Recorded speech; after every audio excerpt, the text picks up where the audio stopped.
Arpelieda Marchian, BSN Filipino 2B, and for today I will tackle the culturalism. The term culturalism was coined to describe Edward Palmer Thompson's work and the work of Hogarth and William, and the former director of Center of Contemporary Cultural Studies, Richard Johnson. Johnson uses the term to indicate the presence of body of theoretical concern connecting with the three theories. Each in different ways gives break of a concept of tradition that Johnson inherit, which Hogarth and William breaks with Levicism, a culture with high point of civilization and concern of educated minority, while Thompson breaks with mechanistic rather, and Eromistic of Marxism. What unites them in approach is that they insist by analyzing the culture of a society, the texts and forums, the documented practices of the culture, such as the habit, tradition, behavior, and action that shows respect unto others, and the ideas shared by men and women who produce and consume the texts and practices of that society. Although not usually accounts for the formation of culturalism out of Levicism, Hall and Wani are included here because of classic Levisite that focus on the popular culture. Taken together of the body of work, the contribution of William, Hogarth, Thompson, and Hall and Wani are clearly emerged that what is now known as cultural studies approach from popular culture. The Uses of Literacy by Richard Hogarth. So it has two parts. First is the older order describing working class culture of Hogarth childhood in 1930s. Second is yielding place to new traditional working class culture under threat from new form mass entertainment in 1950s. From George Hoare analysis, the uses of literacy is originally titled The Abuse of Literacy. Its subtitle is the aspect of working life with special reference of publication entertainment to Marx Hogarth initial interest in written content and special practice of reading.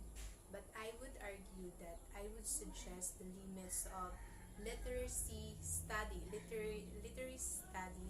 in the mid-1950s, as it talks more importantly of many more aspects of working class life than just those ordinary subject and methods of literary criticism. Older order, it talks where Hogarth raised in a suburb of the largest housing development in Europe outside of Sweden, which full of identical bricks built in the mid-1980s that may give you a hard time to determine which house you are in because of its similarity, and also you cannot easily determine or see if your neighbors were home, as all the houses have been put up in one go.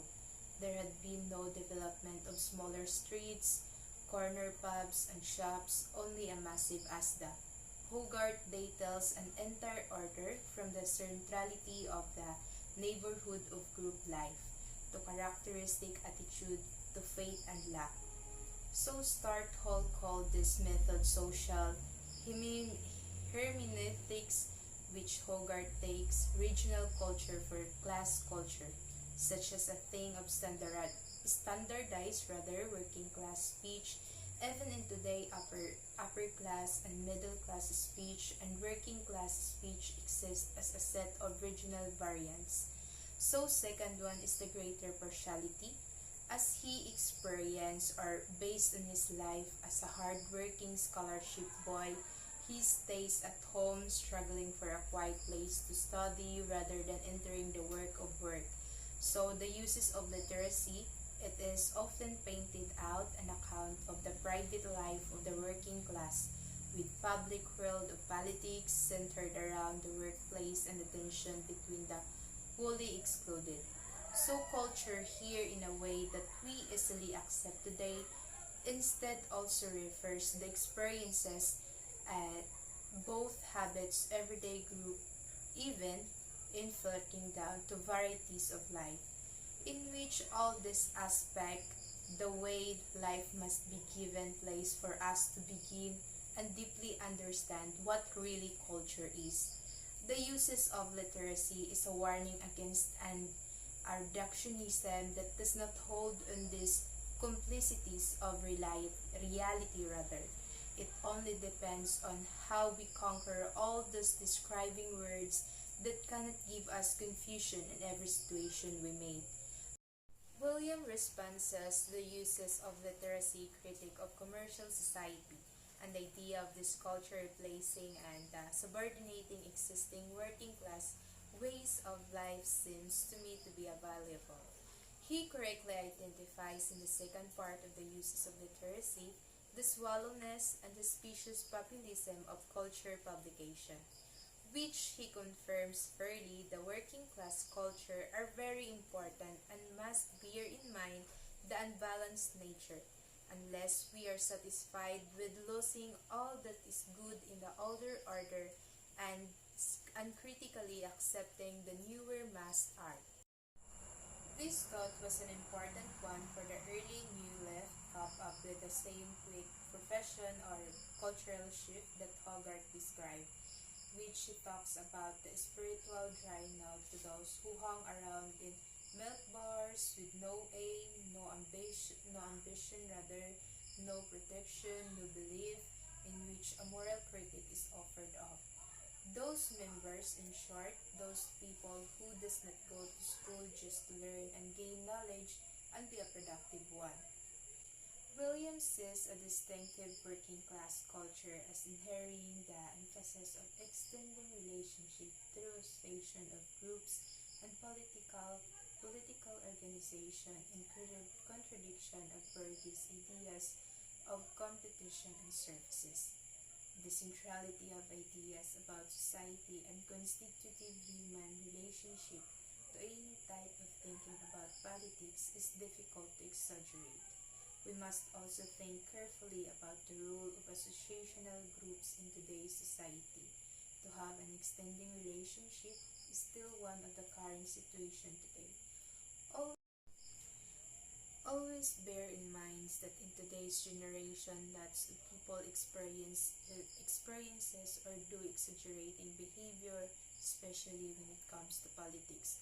But this saying is not applicable to politics. It only leads you in shame or being called empty-headed just because of the helter-skelter decision you do without knowing what it really means. Continuing relevance of ideas in cultural struggle of the relationship between culture and class can be seen in other places. So here are the four strands of involving progressive thought of Stuart White's. So the first is communitarianism, second is left republicanism, third is center republicanism, and fourth is the right communitarianism. Thought we must bear in our minds to determine the ideas of our culture. For instance, we humans need a social vision that emphasizes the solidarity and mutuality in our society. The uses of literacy possesses directly and indirectly as a set of difficulties of question for the strands of progressive thought of White's. As he describes, where could an alternative of antagonistic liberal view of human beings came from, which would refers to the working class culture.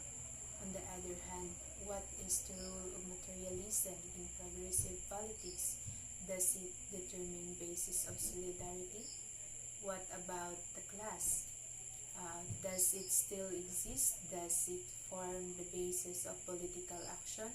So in short, we can construct a radical politics that takes into account the complicities and contradiction in contemporary culture and does not end up anti-humanist or with a thinly veiled contempt for the masses. answer these questions above, the uses of literacy must be placed in its dual historical context, because for the information of everybody, the story of cultural studies play a key part which we must study, and also culture should really be understood as a matter of meaning and the practice of making sense, and also to be a progressive one in terms of politics. The analysis of culture for Raymond Williams is it culturally analysis is a method of understanding what culture is expressed and analyzed. So there are three types of reconstructing and interpreting a particular way of life. So first, the culture ideal, which discovery and description. Second is the documentary, a critical assessment, which it focuses on human experience of intellectual and imaginative work in our society. Third is social, the clarification of meaning and values. And for today, I will tackle the Making of Working English Class by Edward Palmer Thompson.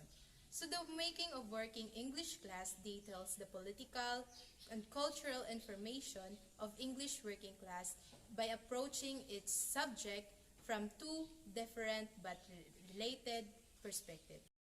So first, it reconstructs the political and cultural traditions of English radicalism in the late 18th century, such as the religious dissent, the popular discontent, and the influence of French Revolution. Second, it focuses on the social and cultural experiences of Industrial Revolution, as it was lived by different working groups such as the weavers, field laborers, and artisan, and etc. Classic example of the making of English working class is the history from below. History from below in the double sense which is suggested by Gregor MacLellan because it was seek to introduce the working class experiences into historical processes. Also, history from below insists that working class were conscious agents by their own making. Thompson is working with Marx in the year 1977. They talk the famous claim about in which men and women history. Men can make their own history, but they do not make it just as they please. They do not make it under circumstances chosen by themselves, but under circumstances directly encountered. What Thompson does is he emphasizes the first part of Marx's claim, human agency, against what he considered have been overemphasized by Marxist historians, and the second part is structural determinants. The book is all about ordinary men and women whose interests, their values, their ideas, their actions, their desires. In short, popular culture is a site of their interest or resistance, whose interest the Industrial Revolution was made. When it first appeared in the year 1964, Start Hall and Wani Paddles, or the popular arcs, opened up an almost unprecedented field of analysis and inquiry into contemporary popular culture. Counter the prevailing views of time, Wani and Hall recognized popular cultures into importance and considered it worthy of serious to study. In their analysis of everything from Western to the novels of Mikey Spelling, Ian Fleming, and Raymond Chandler Jazz, advertising, and the television industry, they were guided by the belief that studying popular culture demanded an ethical evaluation of the ethics and full attention of its properties. In so doing, they raised questions about the relation of culture to society and the politics of taste and judgment in ways that continue to shape cultural studies. Long out of print, this landmark text highlights the development of Hall's theoretical and methodological approach while adding the greater understanding of his work. This edition also includes a new introduction by Richard Dyer, who contextualized the popular arts within the history of cultural studies and outline impacts and enduring legacy.